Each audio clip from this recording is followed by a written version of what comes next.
Welcome to your deep dive into Marsh McLennan's Q3 2024 earnings call. Ready to uncover some fascinating insights?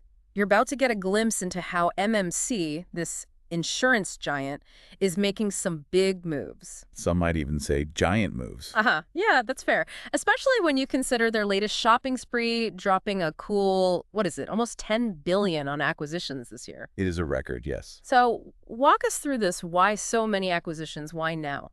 Well, it's a clear sign that MMC is laser focused on growth, especially in a particular market, the middle market. Middle market. Now, for those of us who aren't steeped in the insurance world every day, remind us what that actually means. Absolutely. Think of companies that are big enough to need sophisticated risk management, the real deal, but they're not quite Fortune 500 giants. Right, not those household names we all know. Exactly. And this middle market, it's booming.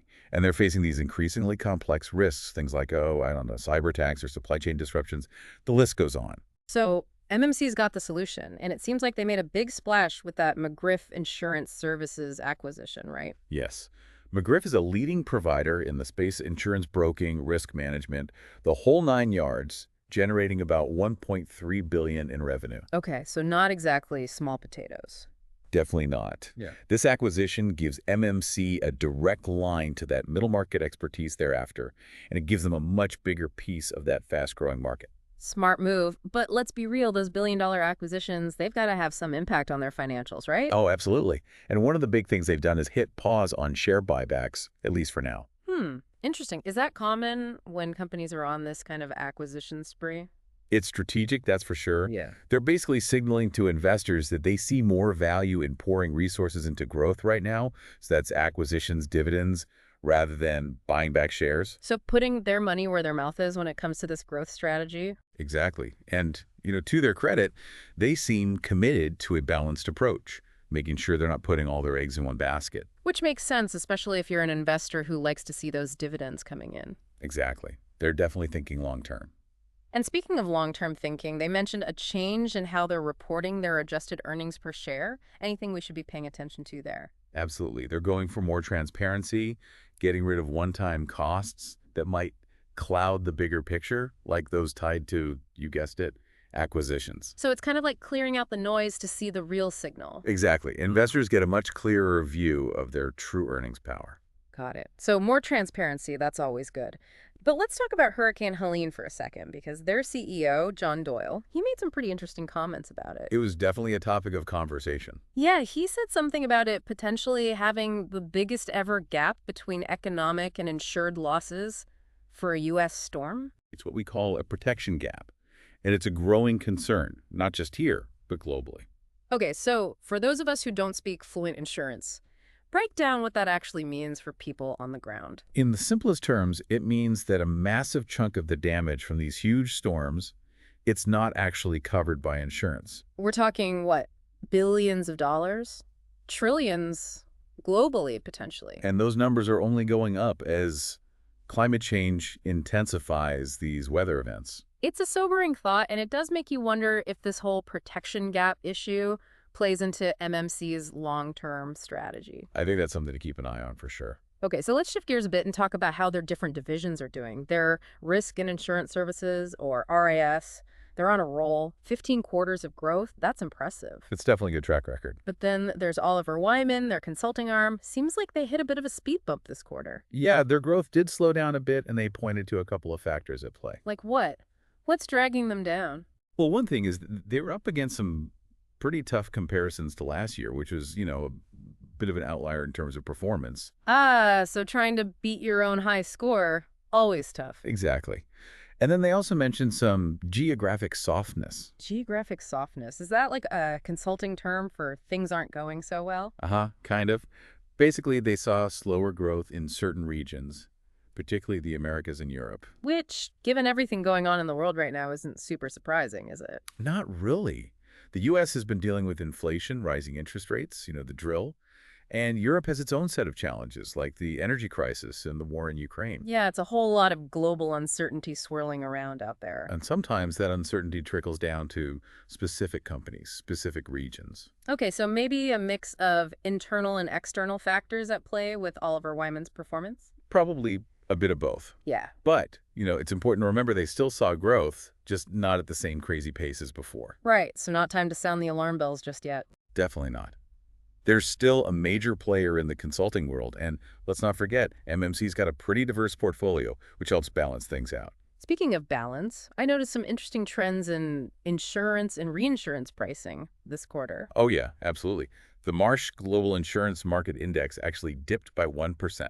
Wait, prices went down. That doesn't sound great for a company like MMC, does it? It's not as simple as it might seem. Remember, their revenue, it's mostly commission-based. Right, so they get a cut of the premiums their clients pay. Exactly. So lower prices could mean slightly lower commissions on some deals, but on the flip side, a more competitive market, it might attract new clients who are looking for a good deal. So it's like a double-edged sword, kind of. In a way, yes, but there's another layer to this. We also saw a significant jump in global casualty rates. Casualty rates meaning? Think of liability insurance, workers' compensation, basically anything that covers you when someone gets hurt or something gets damaged, that sort of thing. Okay, got it. Now, these rates, they shot up by 6% globally. But get this, in the U.S., 20% surge. Whoa, 20%? That's huge. What's driving that kind of increase? It's a bit of a perfect storm of factors, but the one that keeps coming up is loss cost inflation. Loss cost inflation. Okay, you're going to have to break that one down for me. Essentially, it means the cost of insurance claims is rising. Makes sense. Everything's getting more expensive these days, right? Exactly. Lawsuits, medical expenses, all that stuff. It adds up. And it's been a trend for a while now. But it seems like U.S. businesses are feeling the brunt of it. They are, and it's pushing those casualty insurance rates way up. But here's the interesting part. For MMC, this challenging environment for businesses, with all these complexities, it actually plays right into their strengths. You mean their ability to navigate risk and find solutions? Precisely. They're not just in the business of selling insurance policies. They're selling peace of mind in a world that feels increasingly uncertain. It's more than just selling policies. It's about providing expertise, helping businesses navigate this really complex world of risk. And that seems to be a recurring theme here, right? MMC is not just reacting to what's happening, they're anticipating it. Exactly. They're looking around corners, trying to figure out what's next. Which brings us back to Hurricane Helene and that whole protection gap issue. It makes you wonder if they see that as, I don't know, a challenge and an opportunity all rolled into one. It's a bit of both, for sure. I mean, you've got this massive unmet need, right? So many people, so many businesses, they're essentially operating without a safety net. And that's where MMC sees an opening. Absolutely. They can step in, not just by saying, hey, here's an insurance policy, but by really working with clients to understand those risks, to mitigate them, to make sure they don't end up in a really bad spot if disaster strikes. So it's about being proactive, not just reactive. Exactly. Think of it as building resilience, helping those clients become a bit more, weatherproof, less vulnerable to those external shocks. And they're doing that through a bunch of different avenues, right? We talked about the acquisitions, but they're also putting a lot of emphasis on things like data analytics, even artificial intelligence. Oh, yeah. Those are the buzzwords in every boardroom these days. So what's the inside scoop? How are they actually using all that data, all that AI, to get ahead of the game? Well, they're building some pretty sophisticated models that can analyze mountains of data, looking for patterns, trying to predict those potential risks before they even materialize. So it's like having a crystal ball that gives them a glimpse into the future of risk. It's more like having a really, really powerful microscope. Okay, I'm intrigued. Instead of looking at, cells or whatever, they're looking at data points, trying to understand risk at a much deeper level. And AI helps them do that in a way that humans just can't, right? It can process so much more information so much faster. Exactly. It's all about connecting those dots, seeing the bigger picture, and doing it faster than anyone else. Which means they can spot those risks, those potential problems, before they even become, problems. Exactly. Yeah. It all comes back to being proactive, staying one step ahead. Okay, so we've got acquisitions, we've got data analytics, we've got AI. It sounds like MMC is taking a pretty multifaceted approach to navigating this ever-changing risk landscape. They're covering all the bases, that's for sure. But what does it actually mean for their clients? What are the tangible benefits for the businesses that rely on MMC to, keep them safe? I think it boils down to one word: resilience. Resilience, that's a good one. Because in today's world, it's not enough to just try to avoid risk altogether, right? It's about being able to withstand those shocks, to adapt and keep moving To forward. bounce back. Exactly. And that's what MMC is helping its clients do. They're not just mitigating risk, they're helping businesses thrive in a world where disruption is the new normal. So they're like the risk whisperers guiding businesses through these uncertain times. I like that. The risk whisperers. They bring a sense of calm, a sense of order to what can often feel like a very chaotic world. And that has to be reassuring for their clients, especially when you look at the headlines and see, economic uncertainty, geopolitical instability, all these things swirling around. Absolutely. MMC is saying, hey, we've got this. And that's a powerful message in today's world. It's about building trust, too, right? They're not shying away from transparency, whether it's through those clear earnings reports or by openly addressing some of the big challenges their clients are facing. Like that whole protection gap issue, they could have easily just brushed over that, but they brought it front and center. Exactly. They're acknowledging the problem, and more importantly, they're positioning themselves as part of the solution. Which, let's be honest, is a pretty smart business move. For sure. It's like they're saying, look, we see these emerging risks, and we're ready to tackle them head on. And they're backing it up with action, right? Their investments, their acquisitions, it all points to a company that's serious about shaping the future of risk management. Okay, so if we're placing bets on who's going to be leading the charge in the risk landscape of tomorrow, MMC seems like a pretty safe bet.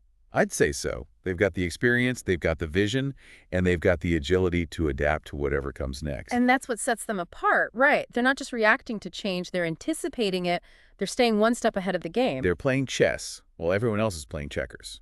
I like that. They're thinking several moves ahead, considering all the angles. And they're not afraid to make those bold moves when they need to, like hitting pause on those share buybacks to free up cash for growth initiatives. It's a calculated risk, but so far it seems to be paying off. Their stock performance this past year is a testament to that. They're delivering value to their shareholders while also investing in the long-term health of the business. So it's not just about short-term gains, it's about building something that's built to last. Precisely. And that's an attractive message for investors, especially in today's market, where there's so much volatility and uncertainty. It's a bit like they're sending a message like, don't worry, we got this. And in this day and age, that's got to be reassuring for a lot of business owners, wouldn't you say? Oh, absolutely. It's about building that trust, showing that you're not just in it for the quick buck, you're in it for the long haul. And that they're not afraid to be upfront about the challenges, like we were saying with that whole protection gap issue. Exactly. Acknowledging the elephant in the room, so to speak. Right, because they could have just, swept that under the rug, but they didn't, and I think that says a lot about their approach. Transparency builds trust. And in a way, it also highlights their expertise. Because they're basically saying, we see these problems, and we're the ones who can solve them. Exactly. And they're putting their money where their mouth is, so to speak. Those investments, the acquisitions, it all points to a company that's actively shaping the future, not just reacting to it.